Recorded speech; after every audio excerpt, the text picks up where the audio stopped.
by the age of 8, 9, you know, I turned to the streets.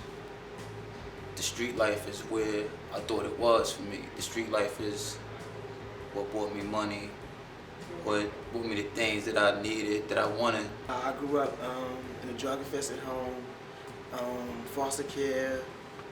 It was hard for me to really have people to connect with me.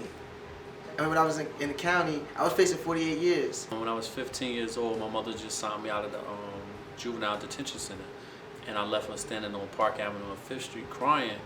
And because as soon as I signed out of the youth house, I was on my way back to the block to where my boys was at.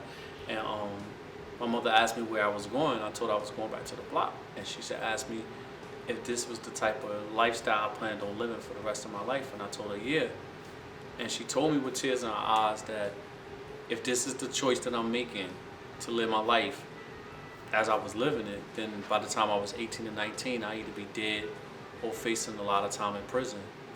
And 7 days before my 19th birthday, I was facing 30 years to life for murder. In Heart to Heart, we have a young man. He went inside because of bad choices, bad environment, bad associations, went inside, got in touch with Heart to Heart, and really transformed his thinking about who he is and how he is connected to other humans, came out and started a mentoring group. He started mentoring young men who were going down the same path. Heart to Heart, people that's involved with Heart to Heart are a representation of God's kingdom. That's what Heart to Heart is about. It shows you the core of what God is, which is love. That's why I feel so connected with Heart to Heart, and why so many people want to get on board with Heart to Heart. That connecting to the heart, that being aware of my heart and your heart, it's a shift from judgment of you and a judgment of me to a little compassion. Oh, you really hurt him. Oh, you haven't had this need met for a long time. You've wanted respect for a long time. You've wanted to be heard for a long time. Oh, okay. And this was your best way of trying to get heard. Oh.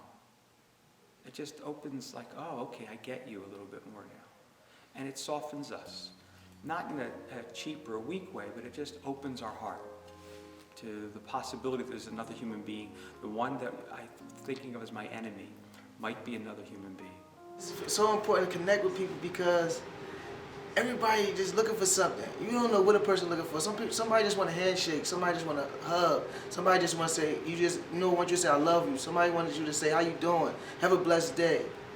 If it's one person that could come in there and show them the love and give them what they need, that could be the person that helped change their life forever.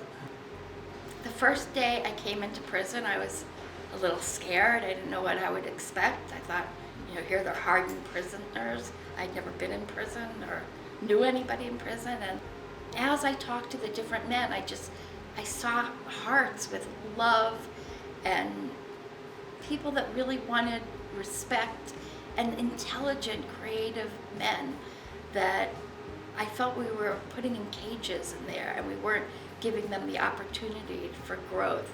And these are really special people.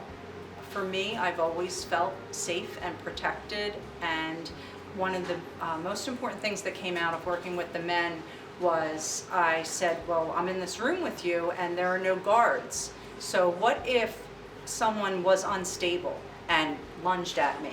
They said, we would know that was going to happen before you knew it was going to happen, and we would take him down so fast. And I got such a sincere that they cared for me, that they appreciated me, that they would always make sure that I was safe. And so that, to me, says a lot about what kind of people are in prison, that they've made mistakes, but they do care for their fellow humans, and they do appreciate those of us that feel called to this kind of work. They come in and they speak to you, and it's like it's personal to us, their personal mission to connect with other human beings and just really trying to make a difference in those human beings' lives. And let those human beings know and feel that they do matter. It's just an understanding that everybody is here. We're here to help one another to learn, help one another to grow, help one another on this path and in this journey. And from there, my life has been different. I got a job. I go to church when I can. I got a beautiful lady that, you know, want the best for me. Keep me away from the streets. Now I'm a changed man. I work for the Urban Leader Essex County. I'm the founder and CEO of Save One Youth Foundation. I'm an author, and that's where I'm at today. Love, show more love. You know, come together, because at the end of the day, it's so many people that need us. There's so many people that's out here just searching. So many people just need somebody to, you know, to hug. Just, you know, and you show love. I'm telling you, they say love covers a multitude of sins. I'm telling you, God is love. You find God and find love.